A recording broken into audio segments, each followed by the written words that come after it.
আওয়ালাম নুআম্মিরকুম মা ইয়াতাযাক্কারু ফীহি মান তাযাক্কারু ওয়া জাআকুম।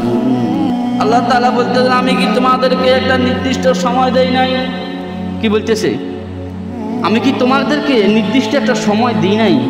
আমি কি তোমাদেরকে নির্দিষ্ট একটা হায়াত দেই নাই যে তোমরা চিন্তা করার মতো? তোমাকে চিন্তা করার মতো কি হায়াত আমি আল্লাহ দেই নাই? তোমাকে চিন্তা করার মতো কি আমি তোমাকে বয়স দেই নাই? তুমি কেন চিন্তা করলা না যে তোমার আখিরাত হবে, তোমার মৃত্যু হবে, তোমার পরকাল হবে?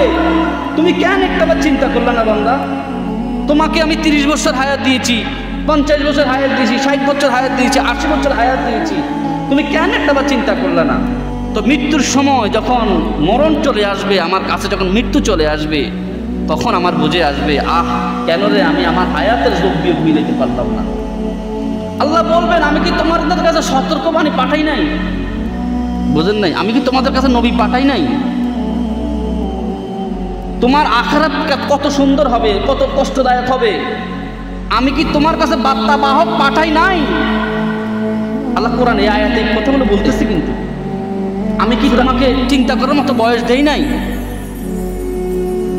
হায়াত দেই নাই বান্দা? তোমার কাছে কি বার্তা বাহক আসে নাই, নবী আসে নাই তোমাদের কাছে?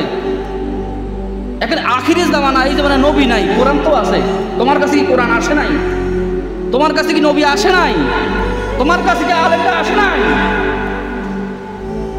আল্লাহ তাআলা বলতেছেন, বলবেন আল্লাহ। এই কারণে আল্লাহ তাআলা বুঝাইতেছেন মৃত্যু যন্ত্রণা কত ভয়ঙ্কর, মৃত্যু যন্ত্রণা কত কঠিন। এই কারণে আল্লাহ তাআলা বলতেছেন, আল্লাহ তাখাফু।